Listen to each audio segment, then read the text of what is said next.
Bienvenidos hoy a Ciudadano Político. Soy Cris Portugal. Nuestro invitado de hoy es el diputado y secretario general de Renovación Nacional, Diego Chalper. Estaremos comentando el tema, el escándalo fundaciones del gobierno, que lo tiene envuelto en cifras millonarias, van en 32.000 millones de pesos investigados por las diversas autoridades del Estado.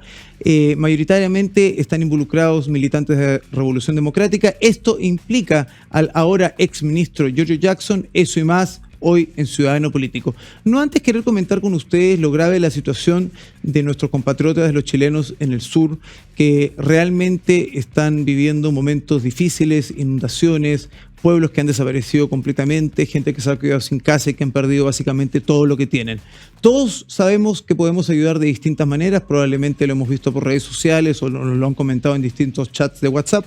Una de las maneras que yo les puedo decir es que la Municipalidad de Vitacura está reuniendo alimentos no perecibles, ropa de cama, cosas de vestir para niños y adultos en el hall central de la Municipalidad en la Avenida Bicentenario en Vitacura, y en coordinación con el Club de Planeadores van a tratar de que esto llegue lo antes posible vía aérea a los damnificados. Así que dentro de todas las maneras que cada uno tenga de ayudar, esta es una, ya saben, la Municipalidad de Vitacura en la Avenida Bicentenario.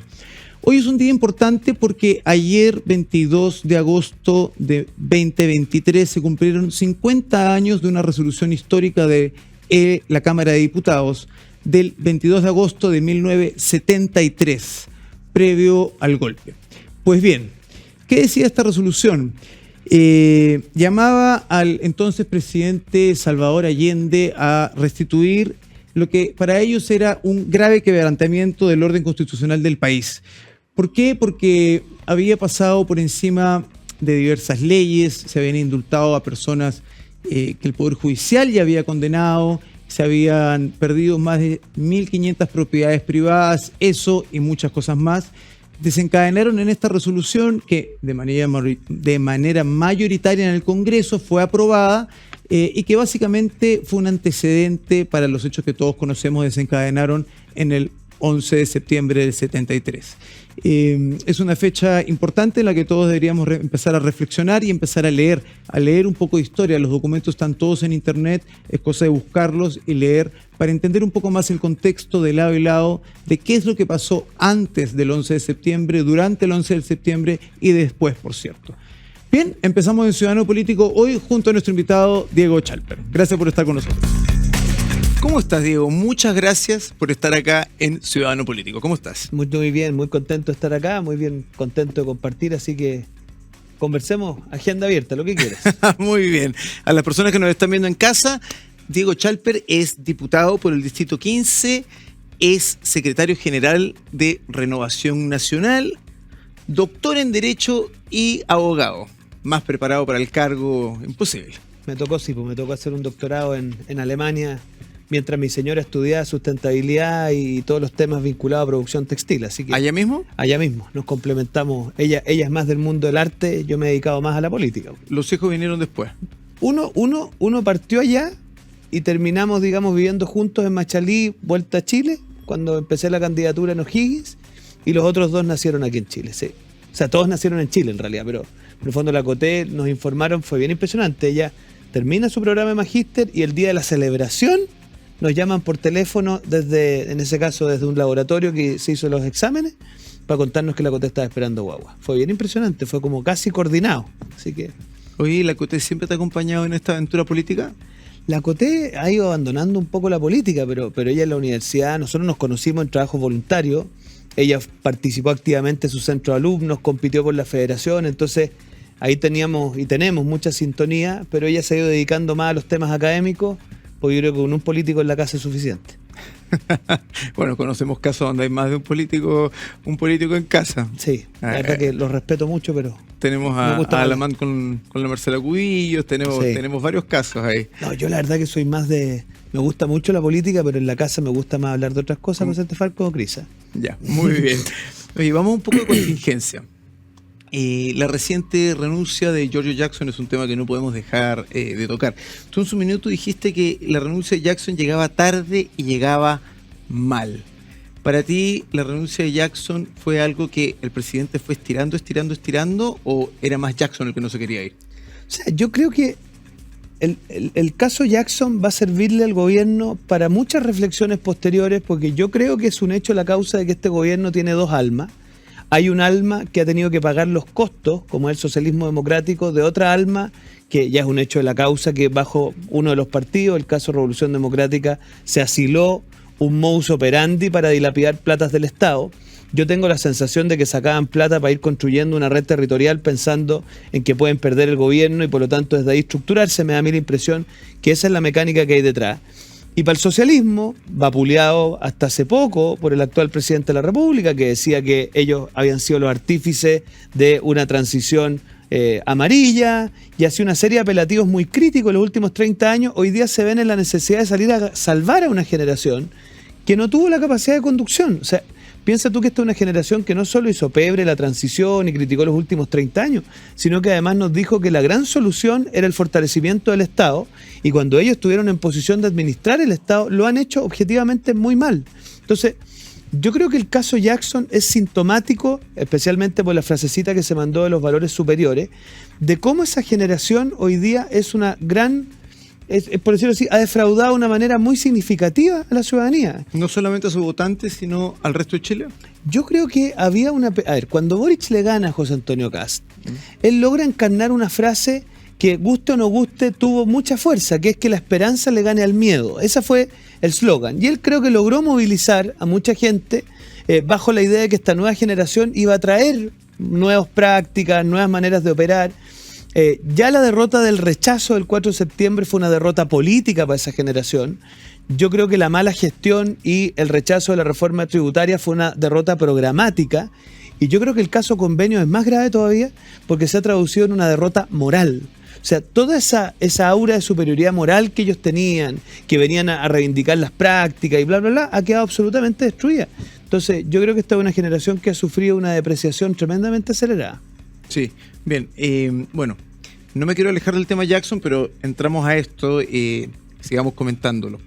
El presidente Boric, después de darle con palo a los 30 años, lo vimos en Europa hace poco, reivindicando los 30 años y diciendo que los 30 años habían demostrado que Chile era un país viable, que había traído desarrollo y que por ende era un país bueno para invertir. Eso yo la tengo catalogada como la voltereta del año. Sí, no, a ver. Lo que pasa es que, mira, si uno mira, a ver, esta cuestión hay que mirarla un poquito más larga, ¿no? Si tú te das cuenta, en Chile se produce la alternancia del poder con el presidente Piñera. Eso para la izquierda era imposible pensarlo siquiera a esas alturas. O sea, la pura alternancia en el poder para ellos estaba fuera de toda posibilidad. Y eso me parece a mí que es por lejos la principal virtud del presidente Piñera, haber permitido la alternancia del poder en Chile.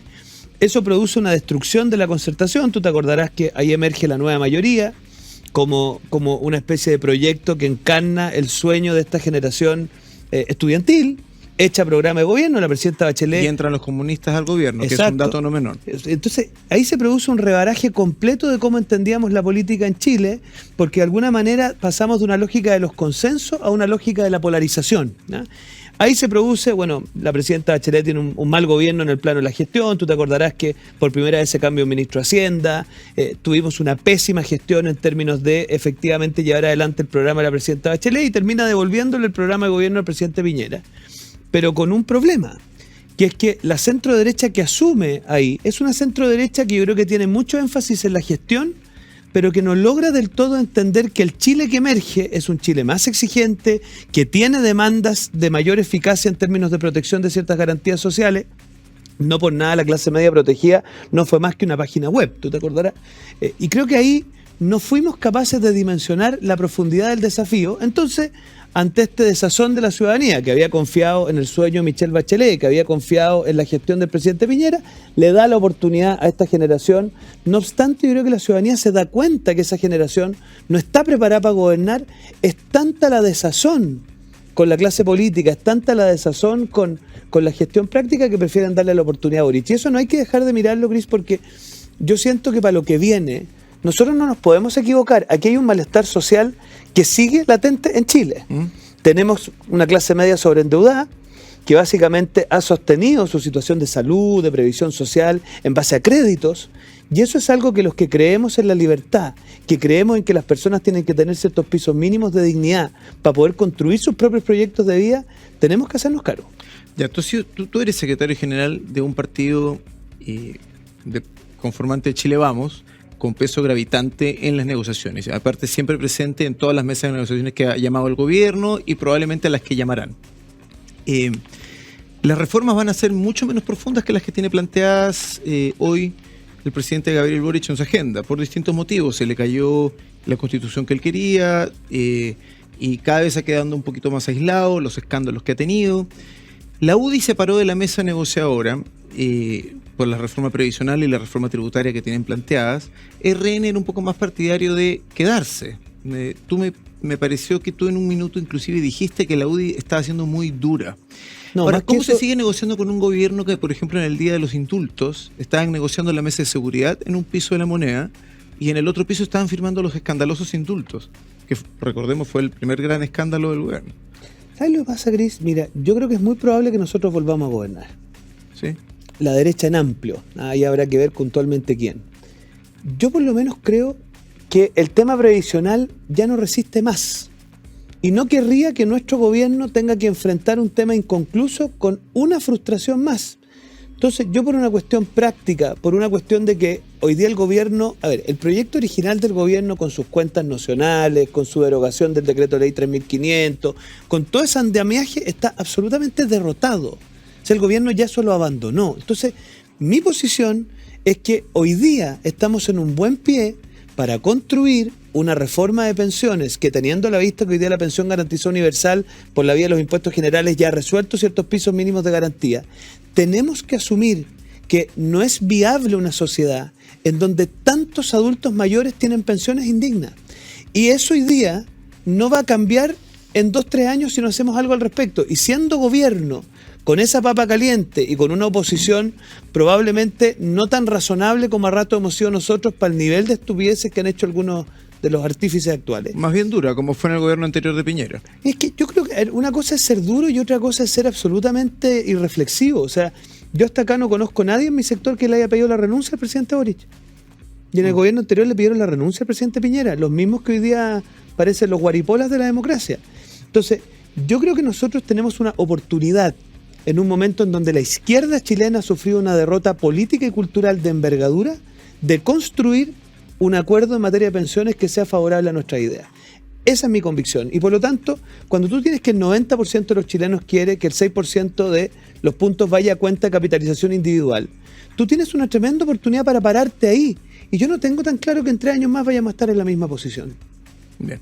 Bueno, pero ya parece un poco inminente que esta conversación viene. O sea, parece esta negociación viene en camino. Ya el gobierno ha cedido por lo menos en 2 puntos de los 6 puntos porcentuales que quieren que vaya a la cuenta de capitalización, 2% a capitalización individual, 4% al fondo común. Ya parece que hay un pequeño avance, como dices tú.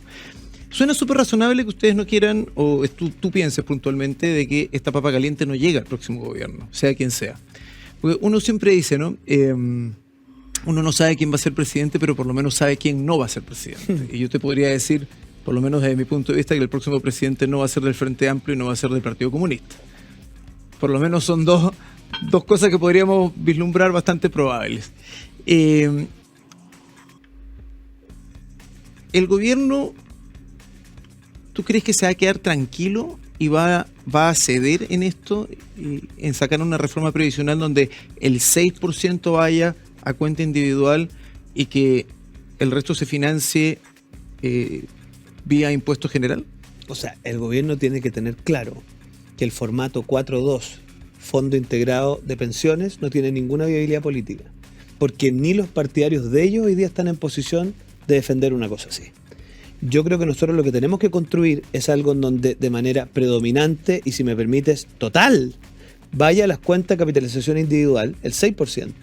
Pero lo que le hemos planteado al gobierno es que amplíe un poquito la mirada y se dé cuenta de que es posible tener un pilar intergeneracional donde usted, sin pasar por el Estado, usted como afiliado puede decir, mire, yo de mis 6 puntos, 0,8, lo que sea, va a ir destinado exclusivamente a mujeres con lagunas previsionales que tienen a su cargo el cuidado de adultos mayores.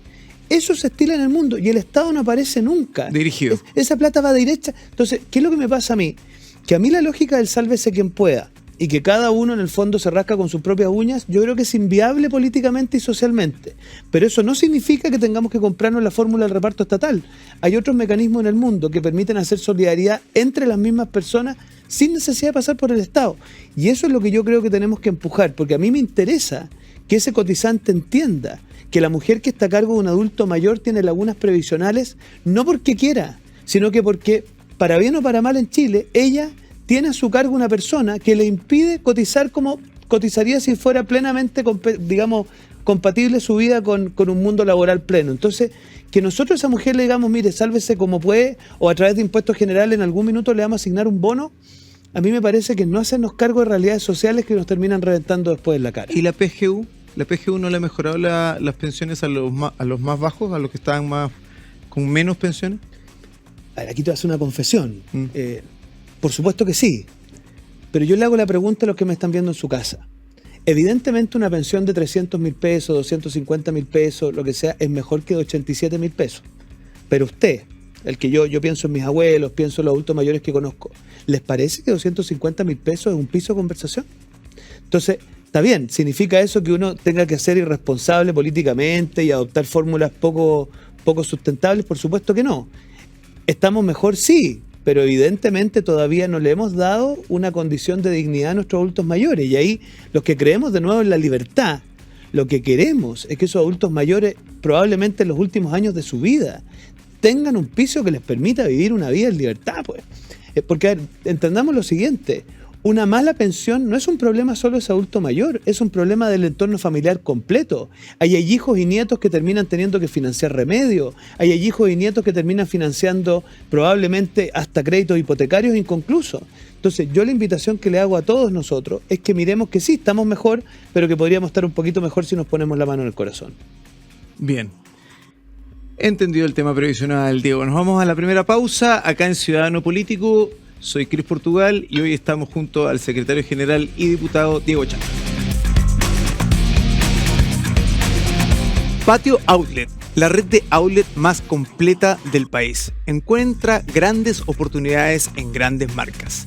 Patio Outlet, el patio que nos une. Conoce más en patiooutlet.cl. Agricultura TV.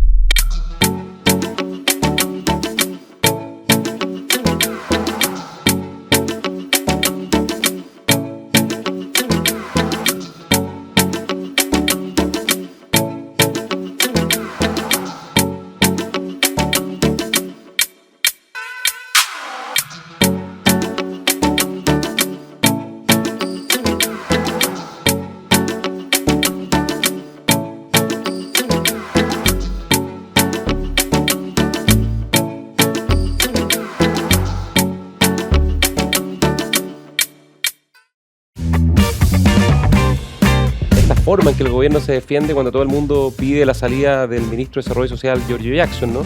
Porque sentí que el proceso constituyente era el resultado y la expresión de un quiebre democrático. Entonces, la pregunta que yo me hago, bueno, ¿y qué pasa si no hubieran estado estos prestadores privados? ¿Por qué, por ejemplo, la separación de la industria me puede garantizar mejores pensiones? Lo primero es la calidad del recurso renovable para hacer electricidad, que es el insumo principal. En eso somos imbatibles, tenemos el mejor sol y el mejor viento del mundo. Hoy día la ciudadanía está en otra, está desencantada. La única manera... No, la gente no quiere saber nada de este tema, no importa nada.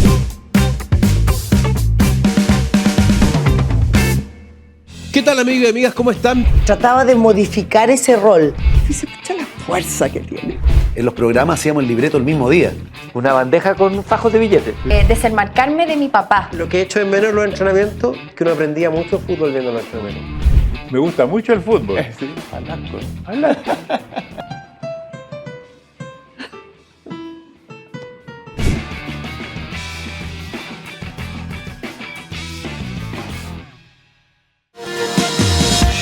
A veces como que se piensa que lo sostenible es solo medio ambiente. Esto no es agua para la agricultura, es agua para los alimentos de todos los chilenos. Generar alternativas que sean rentables para los agricultores para una agricultura sustentable. Y tenemos proyectos muy emblemáticos como el Saca tu Permiso Rural. Y dijimos, bueno, necesitamos saber qué pasa bajo nuestros pies. Tacatemu, Panquehue, Yayay, San Felipe, hacia los Andes también. Como siempre, en Agricultura TV.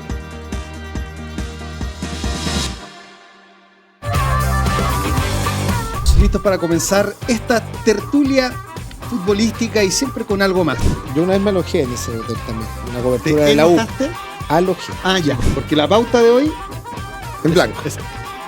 Déjense de hacer tiro al fútbol en la Conmebol. Otro jugador histórico del fútbol, Christian Jacknam. ¿No pensaste estudiar acuicultura? Tengo un amigo que estudió eso. ¿En serio? No, bueno, en su momento era una carrera con mucho futuro.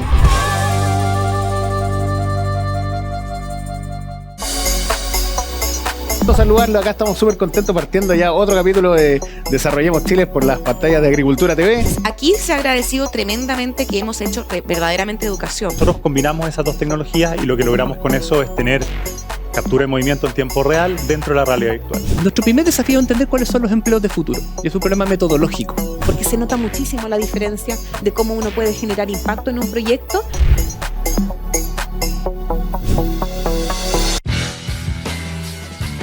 ¿Qué tal, amigos? Bienvenidos a una nueva edición de Pierna Fuerte con Juan Cristóbal Guarela. Lo demás era gol, si estaba offside, entró o no entró. Pero te agarró un equipo de brasileño de primerísimo nivel. ¿Quién va a ir en contra de La Serena? Exacto. Échate una mirada. Pero está Alexander en estos dos días. 6 contra 2 y los dos, ninguno marcando a nadie. Exactamente. Y el melón. Esa va a ser la comisión investigadora del NFP.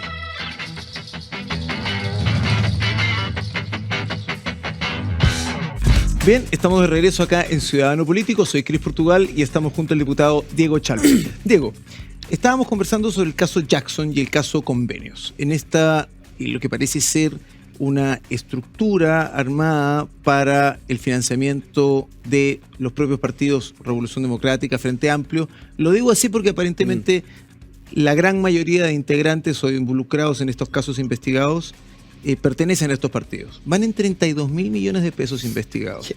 40 fundaciones, 11 regiones. Para ti, ¿cómo se corta esto?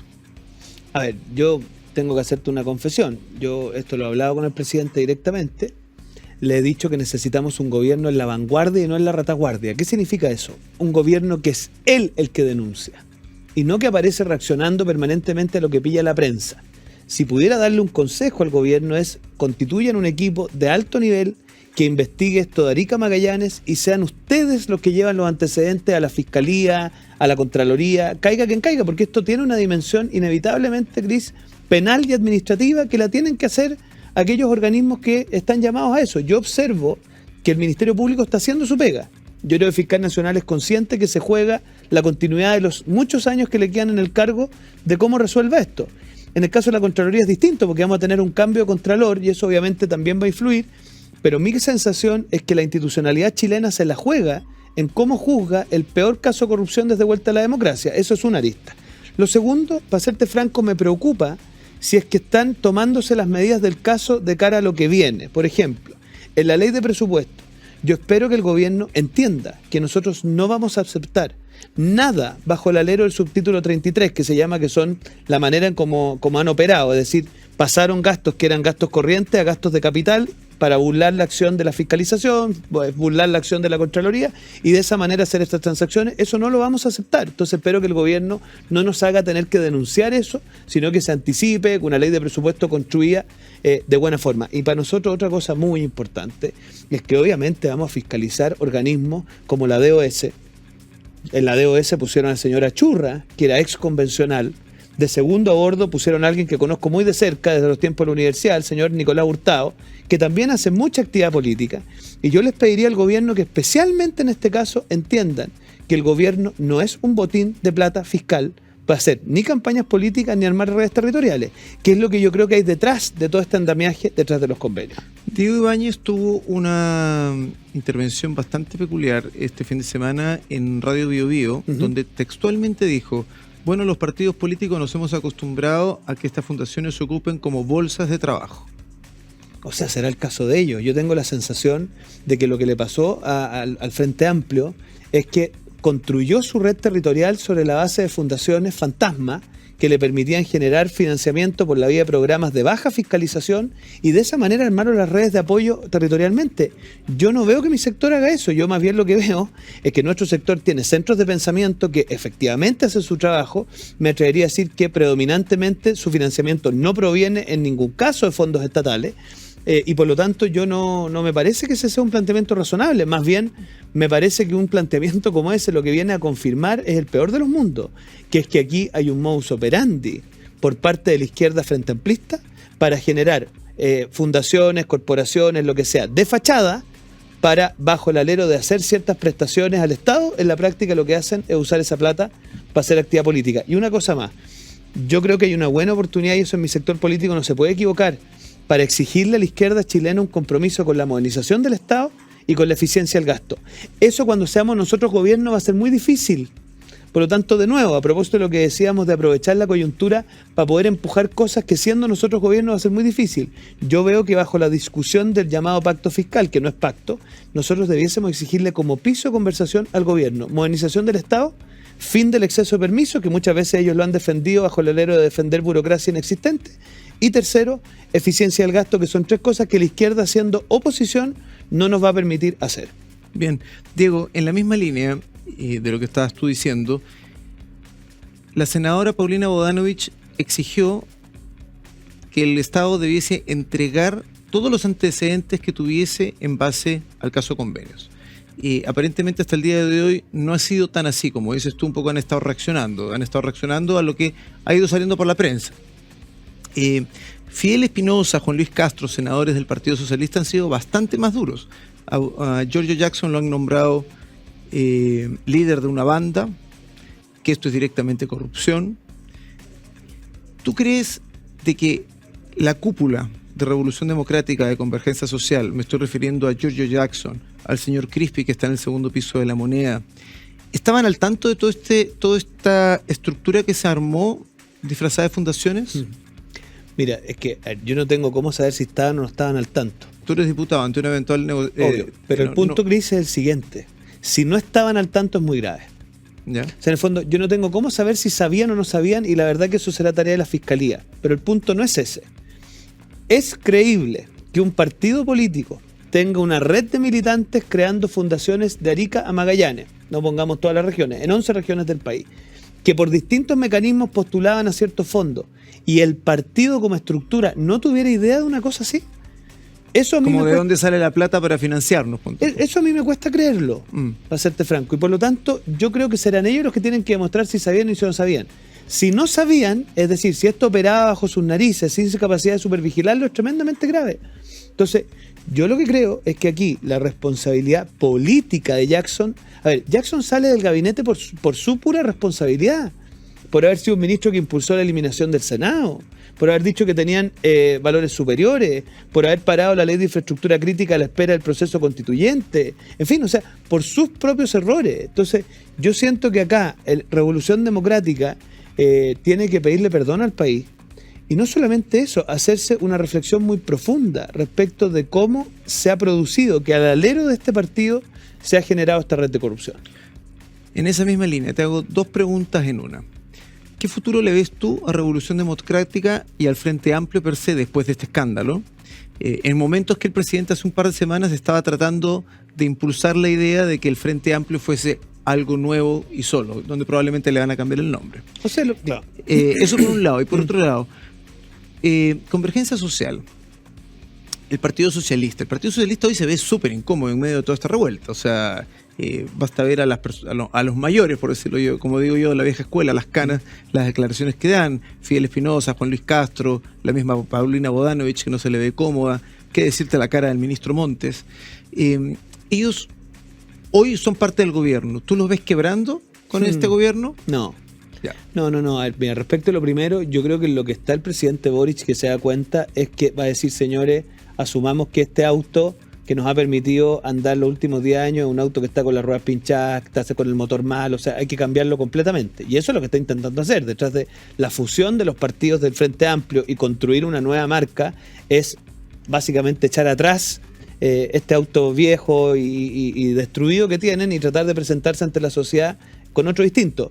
Yo creo que él sobreestima las capacidades de eso. Hoy día la ciudadanía es cada vez más exigente y se va a dar cuenta que si no hay realmente una revisión muy profunda de cómo han hecho política, eso no les va a resultar. Yo creo que el Partido Socialista y el Socialista Democrático está en otra cosa, que es cooptando el gobierno del presidente Boric. O sea, si tú miras hoy día el comité político del presidente Boric, no dista mucho de la nueva mayoría.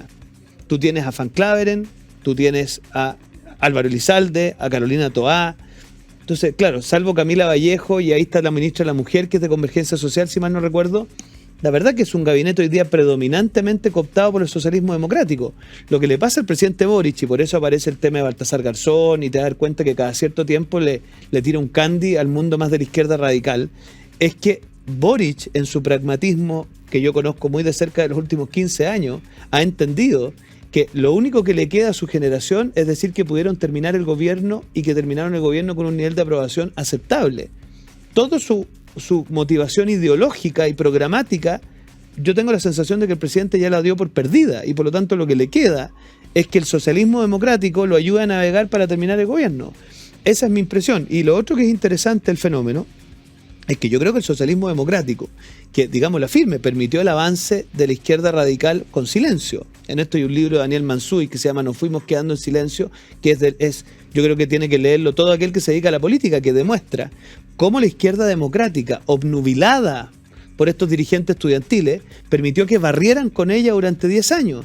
Y hoy día es como su vuelta de mano. O sea, hoy día cuando esta generación fue incapaz de gobernar, porque esa es la verdad, el socialismo democrático, lejos de echarse para atrás, yo siento que lo que está haciendo es cooptar el gobierno, porque sabe que si el gobierno no le va bien, en la práctica a ellos tampoco les va bien.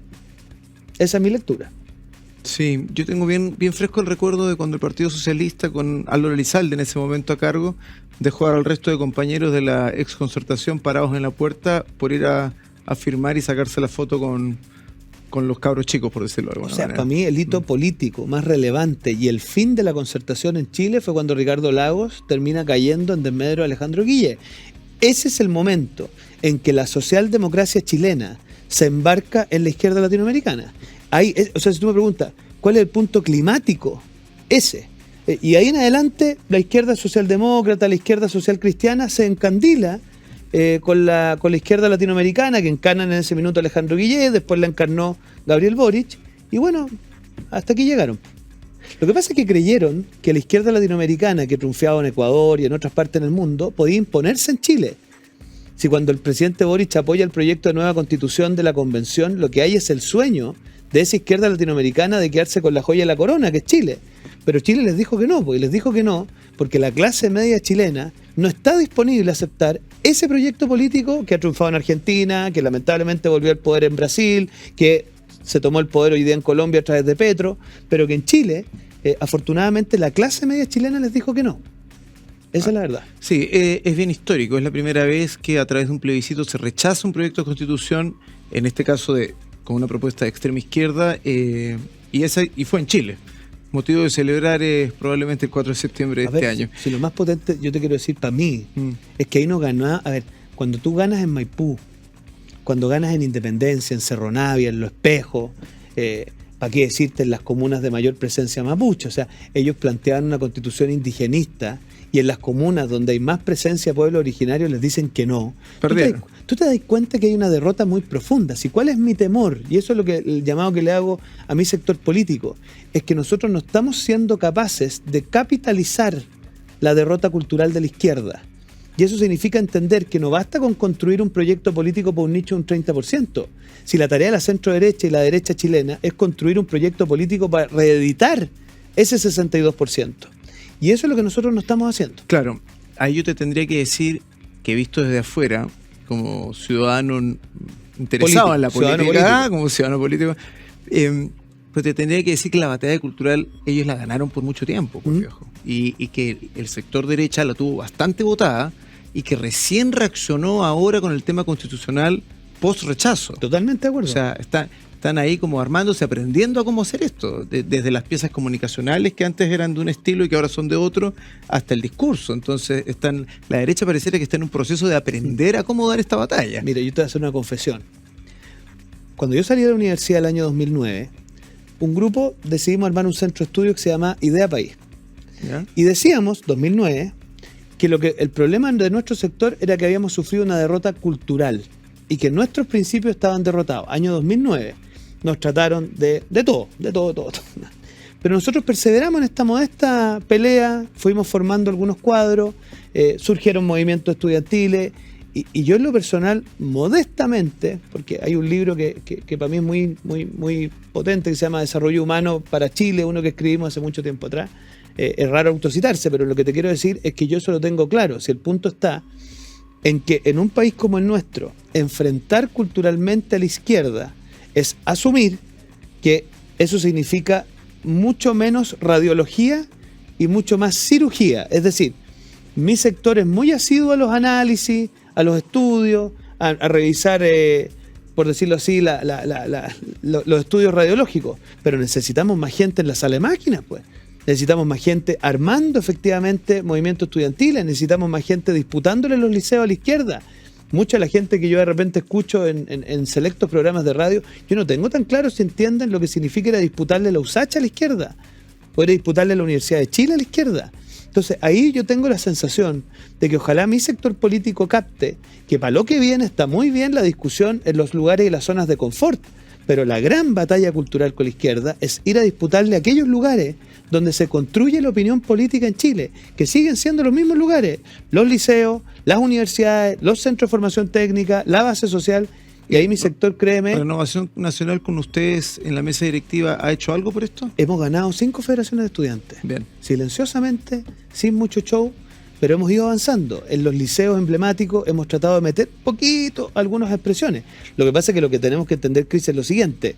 Si alguien quiere ejercer liderazgo en Lusach, el Pato, que lo conozco perfecto, que está trabajando allá, es agredido, es insultado, es perseguido. Sí, claro. Claro, entonces, pero eso no significa que nosotros claudiquemos. Me parece a mí que habiendo ganado con el rechazo y habiendo destruido la superioridad moral de la izquierda, que te decía, el mundo se acabó, son nuestras ideas las que ya ganaron en Chile, habiendo sufrido ellos esa derrota, nuestra tarea ahora sigue disputarle esos espacios. Y eso requiere menos inspiración y más transpiración. Bien, llegamos al final del segundo bloque, estamos acá en Ciudadano Político, soy Cris Portugal y seguiremos en el siguiente bloque con el diputado Diego Chalper.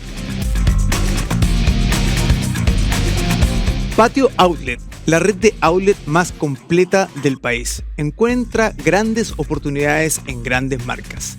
Patio Outlet, el patio que nos une. Conoce más en patiooutlet.cl. Agricultura TV.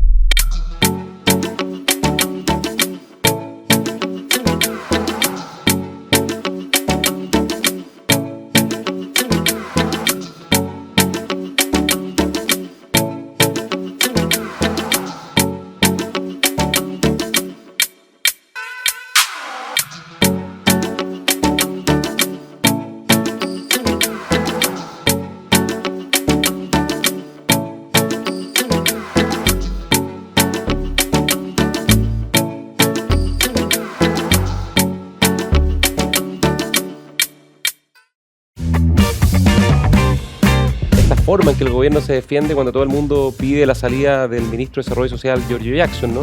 Porque sentí que el proceso constituyente era el resultado y la expresión de un quiebre democrático. Entonces, la pregunta que yo me hago, bueno, ¿y qué pasa si no hubieran estado estos prestadores privados? ¿Por qué, por ejemplo, la separación de la industria me puede garantizar mejores pensiones? Lo primero es la calidad del recurso renovable para hacer electricidad, que es el insumo principal. En eso somos imbatibles. Tenemos el mejor sol y el mejor viento del mundo. Hoy día la ciudadanía está en otra, está desencantada. La única manera... No, la gente no quiere saber nada de este tema, no importa nada.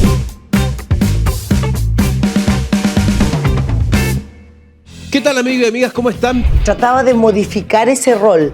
Y se escucha la fuerza que tiene. En los programas hacíamos el libreto el mismo día. Una bandeja con fajos de billetes. Desenmarcarme de mi papá. Lo que he hecho en menos los entrenamientos, que uno aprendía mucho fútbol viendo los entrenamientos. Me gusta mucho el fútbol. Sí, alasco.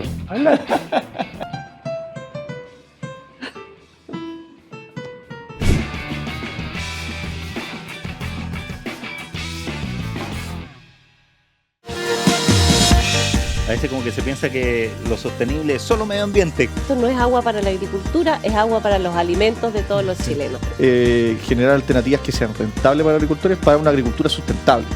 Y tenemos proyectos muy emblemáticos como el Saca tu Permiso Rural. Y dijimos, bueno, necesitamos saber qué pasa bajo nuestros pies. Takatemu, Panquehue, Yayay, San Felipe, hacia los Andes también. Como siempre, en Agricultura TV.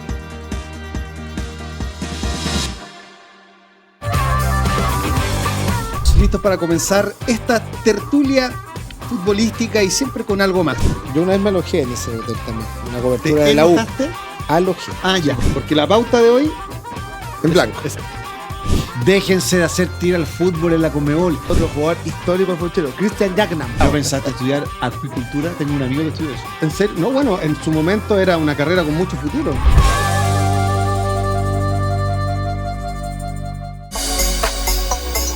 Saludarlo, acá estamos súper contentos partiendo ya otro capítulo de Desarrollemos Chile por las pantallas de Agricultura TV. Aquí se ha agradecido tremendamente que hemos hecho verdaderamente educación. Nosotros combinamos esas dos tecnologías y lo que logramos con eso es tener captura de movimiento en tiempo real dentro de la realidad virtual. Nuestro primer desafío es entender cuáles son los empleos de futuro. Y es un problema metodológico.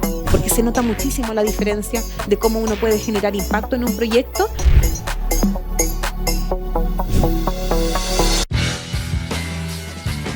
¿Qué tal, amigos? Bienvenidos a una nueva edición de Pierna Fuerte con Juan Cristóbal Guarela. Lo demás era gol, si estaba offside, entró o no entró. Pero te agarró un equipo de brasileño de primerísimo nivel. ¿Quién va a ir en contra de La Serena? Exacto. Échate una mirada. Pero está Alexander en estos dos días. 6 contra 2 y los dos, ninguno marcando a nadie. Exactamente. Y el melón. Esa va a ser la comisión investigadora del NFP.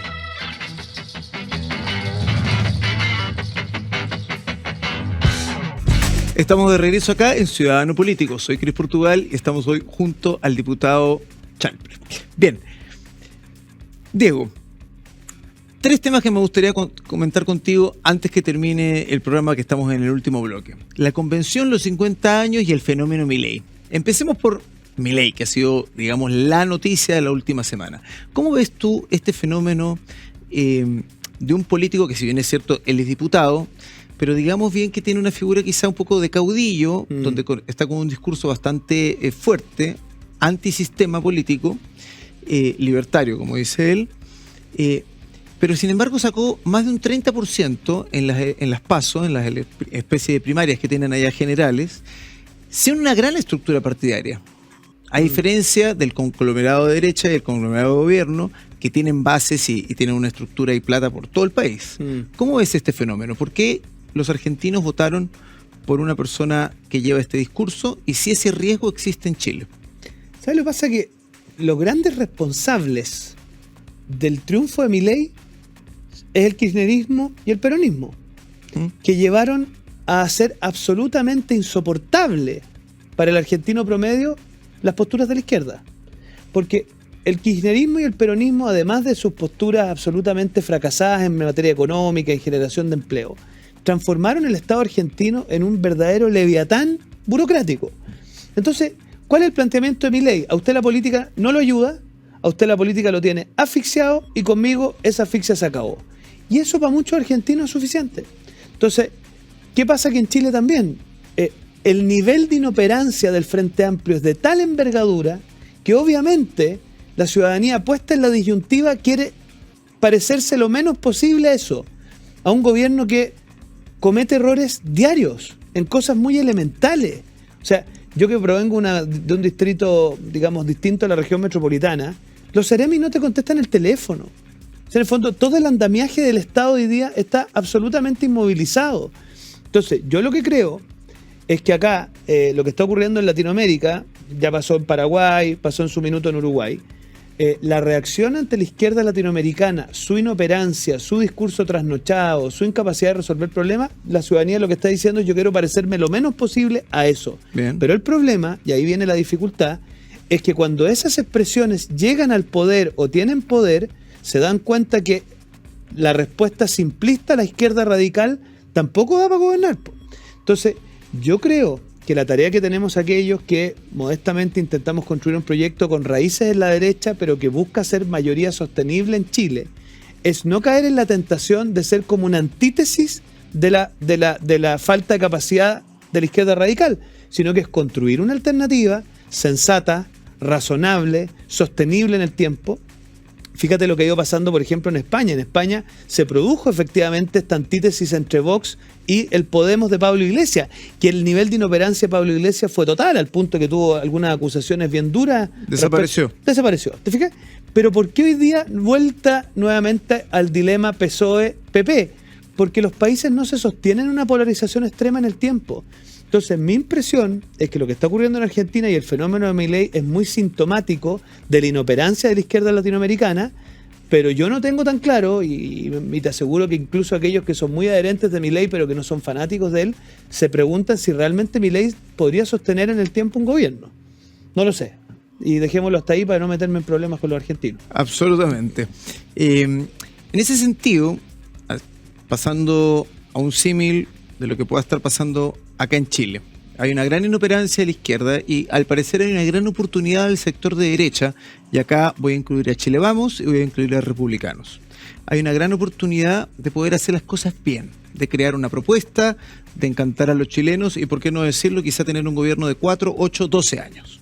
¿Sí? Totalmente. ¿Esto es posible? ¿Cómo es tu relación con Republicanos? A ver, yo la verdad que tengo muy buena relación con Republicanos, tengo una muy buena opinión de Arturo Esquella, creo que él representa una voz moderada, creo que Republicanos está puesto por primera vez en la disyuntiva de tener que conducir un proceso, porque hasta aquí su construcción política ha sido criticar a las expresiones de centro-derecha que hemos tenido que hacer política, con posturas bastante de blancos y negros, porque, a ver, cuando tú dices, por ejemplo, que vas a militarizar la frontera, y que a cualquier persona que pase casi que vas a abrir fuego, no he dicho que ellos lo han dicho tan explícitamente, pero da la sensación que ellos toleran que algunas de sus bases digan cosas como esa. Claro, eso suena muy bien cuando tú no tienes que administrar la situación, pero ¿tú crees que ellos puestos en posición de administrar la situación van a poder hacer eso? Entonces, yo tengo la sensación... ¿Poder o querer? O sea, no sé si algunos lo querrán. Yo quiero creer que a esta altura del partido creemos que el problema es más complejo que eso. Entonces, porque han tenido una alta votación, quiere decir que su discurso pegó. O sea, que la gente... A ver, si yo dijera, Cris, que voy a meter al ejército en las poblaciones contra los narcotraficantes, te aseguro que me agarrarían abrazos y a besos. Si la pregunta del millón es, yo estando en posición del Ministerio del Interior, ¿voy a poder hacer eso? ¿O voy a poder hacerlo sosteniblemente?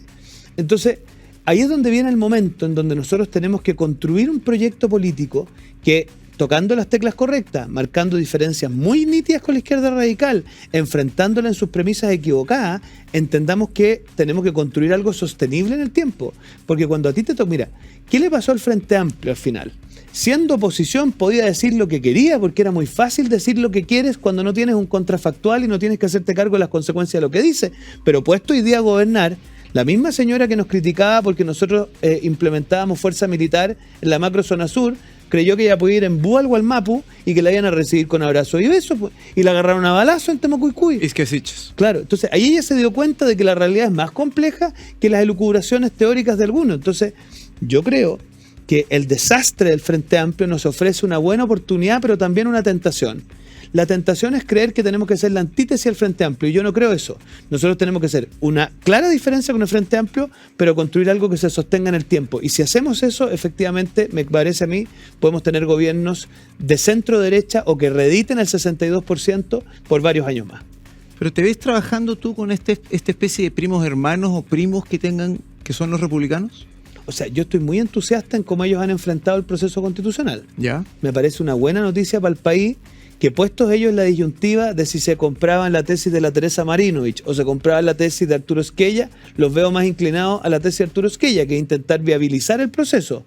Y bueno, obviamente para mí ese episodio es tremendamente importante para ver cuál es el Partido Republicano que va a liderar para adelante, cuáles son sus énfasis, cuáles son sus tonos. Y yo lo que observo en Luis Silva, lo que he visto en Jorge Barrera, lo que he visto en los liderazgos de republicanos, en esta disyuntiva que es compleja, es queriendo construir estabilidad y no disrupción.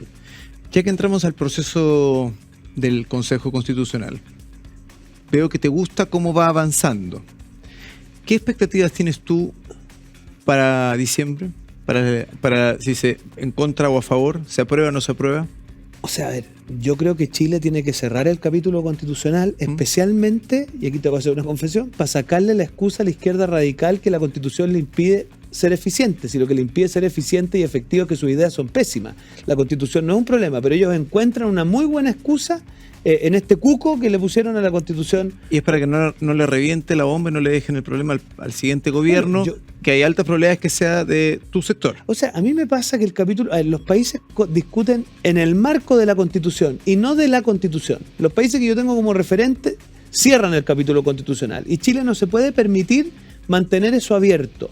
A mí me parece que ganando una constitución con legitimidad, que ha sido construida en un proceso donde participaron expertos, donde participó un consejo constitucional electo, donde hay una comisión mixta al final que va a buscar una cosa de amplia unidad nacional, sería una buena noticia para Chile, y yo al menos me la voy a jugar ahora con mayor libertad, porque en un par de semanas más ya no soy más secretario general del partido, entonces voy a poder hablar más en primera persona, como digo yo.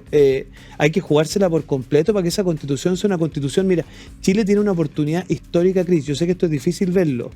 En Latinoamérica han habido muchos procesos constitucionales inspirados por la izquierda, algunos fracasados, unos exitosos. Exitosos en el punto de vista que se implementaron, como el caso Ecuador, por ejemplo. Yo creo que nosotros no dimensionamos lo que sería que este proceso fuera exitoso para que otras democracias del continente, enfrentadas a la embestida de la izquierda latinoamericana, les digan no, porque el proceso chileno logra una constitución de futuro y no enfrascarse en lo que ustedes quieren que es una constitución de pasado. Entonces, yo creo que tenemos que mirar la responsabilidad que tenemos con otras democracias del continente y en eso ojalá seamos capaces de cerrar bien este capítulo constitucional. Y con Chile, porque hay que decirlo, muchas personas se han quedado con la bala pasada para un lado y para el otro. Hay personas que dicen, no quiero absolutamente nada. De hecho, me llama mucho la atención, me gustaría saber tu opinión, de que cuando ni siquiera existe un borrador claro, digamos, del Consejo, porque una cosa era el borrador de los expertos, pero el Consejo no ha votado, ni siquiera han iniciado votaciones. Recién la Corte Suprema se pronunció en contra del requerimiento que presentó el oficialismo, y ya tienes un 50% que dice, oye, ¿sabes qué? No, yo voy a rechazar. Entonces me llama la atención, yo creo que hay un gran trabajo ahí. Sí, yo eso me lo explico como algo que los psiquiatras llamarían el estrés postraumático. Tan chatos. No, o sea, lo que pasa es que cuando tú ves que lo que hizo la convención anterior fue tan grotesco, porque esa es la palabra que yo me gustaría emplear, grotesco, hay mucha gente que le hablas de esto y inmediatamente se acuerda de un señor botando en la ducha, de la tía Pikachu, todo ese andamiaje de cosas grotescas que ellos hicieron, entonces le genera una animadversión de entrada. Pero para mí la encuesta de la Academ, donde dice, mire, ¿usted estaría dispuesto a aprobar o rechazar? Rechazar, y conoció los contenidos, eso baja, no me acuerdo si eran 13 o 14 puntos inmediatamente.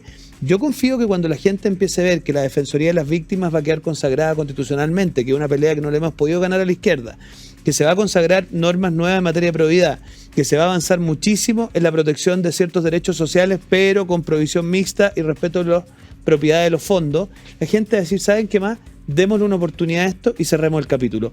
Y yo creo que además va a tener un amplio abanico de apoyo si esto lo hacemos bien, y me entusiasma ver que así lo han asumido republicanos y también la gente de la centroizquierda. ¿Ves a la centroizquierda apoyando? ¿Ves a demócratas? ¿Ves a amarillos? ¿Y ves quizá algún PS o algún PR apoyando un eventual...? O sea, yo hasta acá no veo argumento para que no apoyen. Ya. Porque, a ver, cuando nosotros planteamos que una de las bases institucionales era el Estado Social de Derecho, nosotros sabíamos que para cierto sector de la derecha eso iba a ser difícil de aceptar. Pero quizás no vieron la película completa. Nosotros creemos profundamente que solo es posible la estabilidad política en Chile si la libertad no es patrimonio para lo que los puedan pagar. Ellos quizás no son capaces de ver con suficiente profundidad que si una persona que nosotros queremos que sea libre, cuando sufre una enfermedad crónica, no tiene una atención mínimamente digna y por lo tanto ella y su entorno familiar se van a la punta del cerro, eso no es sostenible en el tiempo. Y por lo tanto, un Estado social como el que hemos planteado, con provisión mixta, con responsabilidad fiscal, con respeto a las libertades, pero con avance progresivo de ciertas garantías, que es lo que uno tiene como referente en el mundo, yo creo que puede ser una llave para que la centroizquierda se dé cuenta de que para allá va la cuestión. Y esa es nuestra expectativa. Bien, Diego. Nos vamos acercando al final de la entrevista y tengo una pregunta puntual que vamos a tocarla corto. ¿Qué está haciendo el presidente Boric con todo este ímpetu que le ha tratado de meter a la celebración de los 50 años del golpe de Estado? O sea, yo creo que este es un gobierno que ante su descalabro en la gestión pública ha intentado siempre encontrar una excusa que le permita cooptar la agenda. La primera era el plebiscito, después fue el acuerdo constitucional, después a continuación fue la elección de los convencionales, ahora da la impresión que es la celebración del golpe, después quizá va a venir los Panamericanos y después quizás los Panamericanos va a empezar a pensar en la conmemoración de los 51 años del 11 de septiembre. Yo creo que eso es un gobierno que intenta encontrar excusas para no hacerse cargo de la realidad. ¿Que cuál es la realidad? Que las listas de espera están disparadas, que no son capaces de administrar bien los fondos del INDAP, y así podría seguir con muchas cosas que son las que le afectan el día a día a los chilenos. Ahora, de cara a los 50 años del 11 de septiembre, mi posición es que es una tragedia nacional. Se lo digo en serio, que a 50 años de ese episodio sigamos discutiendo como si fuera el 12 de septiembre del 73. O sea, que no hayamos sido capaces como sociedad de tener una reflexión tal que nos permita mirar esto más en perspectiva. Porque yo cuando discuto con los amigos de la centroizquierda les digo, a ver, pero ustedes son conscientes que aquí lo que antecedió a ese momento histórico, hubo declaraciones de inconstitucionalidad por parte de la Cámara de Diputados. La Corte Suprema condenó los resquicios legales que había llevado adelante el gobierno para básicamente hacerse de las empresas. O sea, toda esa antesala, ¿me vas a decir tú que la centroizquierda no la toma en consideración? Y después nuestro sector político... ¿Qué te responden, perdón? De todo, po. Hay gente que es más razonable y que se da cuenta de que abordar esto como un episodio aislado es absolutamente absurdo. Y también te tengo que reconocer que para mi generación es difícil entender que hayan algunos en mi sector político que no dimensionen lo que significa que se hayan cometido de manera sistemática violaciones a los derechos humanos. Eso es algo que tenemos que atrevernos a decir, a condenar. A mí no me toca pedir disculpas porque yo la verdad que nací el año 85, entonces tú comprenderás, pero obviamente allí también hay una reflexión en la cual nosotros nos tenemos que poder parar como generación. Entonces yo creo que ojalá, y por lo menos es la pelea en la que estamos, los que queremos mirar los 50 años para adelante y no los 50 años para atrás, es que no permitamos que esto se discuta como si estuviéramos en un panel el 12 de septiembre del 73, sino que el panel hoy día es a 50 años, donde hay que tener miradas más ponderadas, donde hay que ser capaces de reconocer las cosas que se hicieron mal. Yo por lo menos creo que un quebrantamiento institucional siempre es un fracaso. O sea, no es algo de lo cual tengamos que sentirnos particularmente contentos, pero lo que ocurrió ahí fue que el presidente Allende, y hay un libro, Cris de Daniel Mansuy, que es espectacular para esto, Salvador Allende. Claro, terminó siendo esclavo de sus propias incapacidades. Bien, Diego, esperamos que estos 50 años cierren de una buena manera u otra el capítulo de lado y lado y, como dices tú, no se siga discutiendo con la fuerza y el ímpetu que se discute como si fuese el 12 de septiembre del 73. Bueno.